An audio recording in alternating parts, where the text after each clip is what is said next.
Два автомобиля УАЗ «Патриот» на днях поедут в Херсонскую область к нашим бойцам. Сегодня эти машины передали представителям Народного фронта от отделения социального фонда по республике Коми. Техника с небольшим пробегом, полноприводная, может преодолевать самые сложные участки дорог. Они находились в городе Ухта.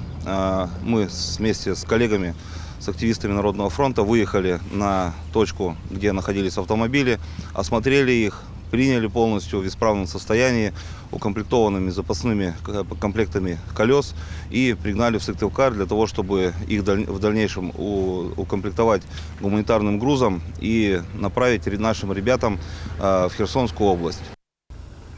Акцию «Все для победы» Народный фронт запустил в 2022 году.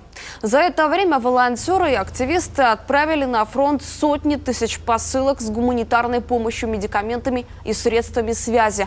Отправляют и технику. Работа не останавливается. Помогают простые жители, предприниматели и различные учреждения.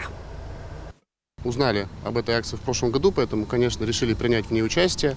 У нас в использовании, как я сказал, были два автомобиля УАЗ «Патриот». Они полноприводные, повышенной проходимости, хорошо себя зарекомендовали для использования в пересеченной местности, поэтому мы решили их передать Общероссийскому народному фронту.